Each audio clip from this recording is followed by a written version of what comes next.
Hello my fellow YouTubians, this is your friendly neighborhood Titan here, and I'm here to show you the new update for Generation Zero. I'm in the airport safe house that's on the upper side of the island. So in this update they've added a bit of UI changes. They've added more text to certain skills like Vanguard, Survivor, and Commander. Basically, I'm going to show the commander first, and it just says that you have 6 more charges. You have 6 charges instead of 3. I guess some people were getting confused by that. The survivor now shows that you get a skip on an adrenaline shot. Some people must have got that mixed up. The hacker skill has been improved, so I'm going to equip that. I'm going to jump over here to buy a couple things. Just get an opening here. Sadly, I ain't got a point for that yet. They also, like armor damage has been added in this update to do, more effect, or it works better, apparently. That's in, yeah, that there. So that works as intended, whereas it used to not. They haven't done anything specifically like with waypoints or nothing like that. This game really doesn't hold your hand, but even then it would be nice to have like a quality of life update for that. So I'm going to put a jump in here. Alrighty. So as you can see now, there's a stamina bar, and whenever it fills, you can see a drastic reduction in your speed. Just pop into the map here. So apparently there was some glitch on the game that has now been fixed, or a bug. That bridge wouldn't work, and sometimes this bridge wouldn't particularly work. It would, like, there'd be an invisible wall that blocked you. The update has came in and changed that. There's a lot of other like quality of life changes that's been added. There's some clothes and stuff that's been added apparently. The reload is supposed to be smoother or something along those lines. Your switching of weapons is supposed to be more fluid, because for some reason back in the past you could switch weapons and it wouldn't switch right.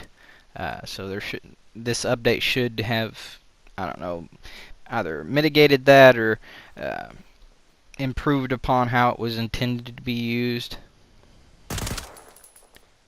The burst now shoots 3 instead of 2 rounds if you tap it. So no matter if you tap it a little bit or a lot, it's always going to fire 3 rounds.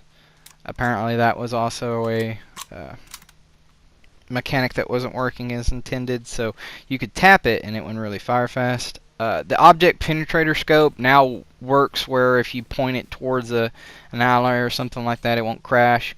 Before, when I played it, if I used it on anything, even my own game, it would just flat out crash.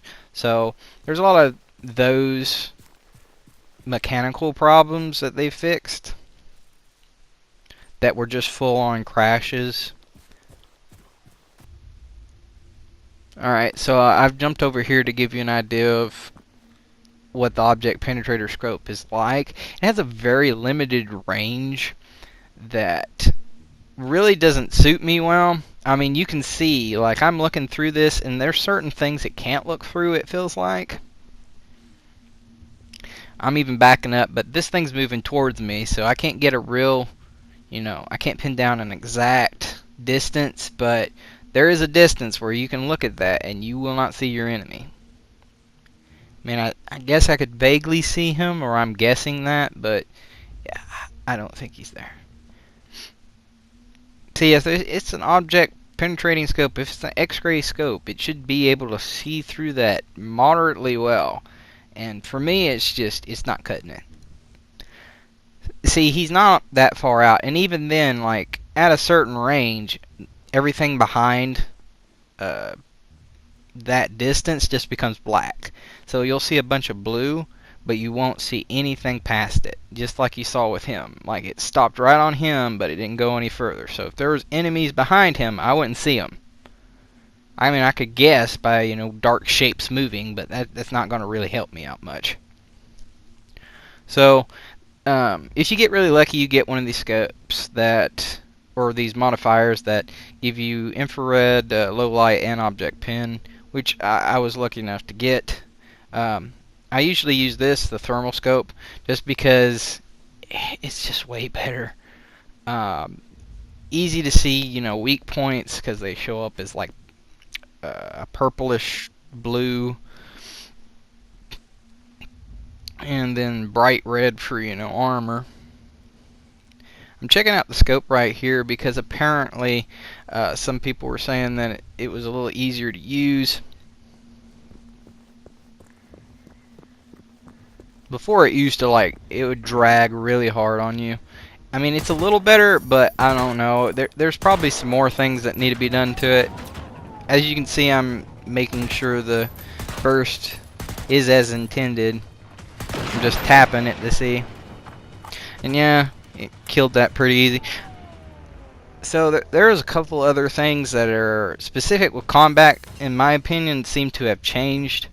I didn't really ever hear anybody speak about it, but it really does feel as though they've added to it. So I'm jumping over to combat here, where I've already gotten into a bit of a tussle. I found myself a pretty annoying little seeker drone, and I've taken a bit of damage from messing around with them. Got a lot of hunters on me. So something I'm gonna do right here, I gotta switch this over. I hate when I forget to cycle the vision. Alright, so that's the percentage chance of hacking, it seems. So a hunter seems to be at like 40%. So now there's a probability there. And you're about to see.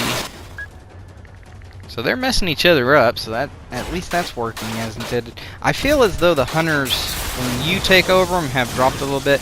Now, you saw right there, I have a countdown of 30 seconds, I'd say, before I can use another charge of that. So that's also another thing that's came along with this update. And I'm going to look out here just to see. And before, that used to home on you. So I would open up that and I'd have been dead in no time. So the hunter's stinger missile thing they used doesn't, aim on you. As you saw, he hit through the wall and hit me, which was supposed to be changed in this update, but it apparently seems not. I mean, maybe some of the damage is now blocked from walls and stuff. I can understand that, but there are still, clipping issues where an enemy can just fly through a wall and nail you to the ground. That one with the sparks on it, of course, is the one I've hacked. So you're about to see specifically how I can actually fight these as a single player without as much trouble. Like, you saw that. Before, in the past, those would home onto you and you would just be done. They would Goku blast you out to who thunk it in 5 minutes. You see, he's shooting around me because that does area of effect. It's not homing in on me anymore. I can actually dodge and fight back. Whereas in the past, I would have just been done for. This many hunters came after me, I'd be gone. I'd be blown to smithereens. This at least feels reasonable. Of course, I forget I have no bullets in that. See, that's another quality of life fix they need to do, is like, if you have ammo, and I know I have ammo, in my backpack for a weapon, they need to have it programmed in the game that you will load that and use that instead. So, that hunter got me fair and square, so I can't really, pick at that. Also, it seems like sometimes when you're hitting with the bullets now, they're not shooting off sparks or anything. Before, they would shoot off at least red sparks if you hit armor, and then blue if you hit something that is fragile. Also, they've taken down the adrenaline shots, so I'm just loading Ben back at the safe house and saving myself some Very valuable resources. You'll want to keep those for when you're playing multiplayer with each other, because that way you ain't holding your friends back. They ain't gotta wait on you to catch back up. I mean, also, you know, if you're gonna go exploring, you need to, you know, run this farming route until you refill, you know, your shots. Or the other one, which is in the bunker on the far... Never eat sour watermelons. The far west side of the island. So right here I'm just, you know, collecting up. You always want to check those seeker drones. You never know if you can get one of those beautiful sites that have an all-around modification to them. This recent update has made me pretty optimistic for the future of the game. Hopefully they add in more quality of life things to the next update. But for the most part, this has been pretty awesome, and I thank you so much for yous that like and subscribe, and that's all I have for you today. So, I'll catch you later on the flip side. Bye!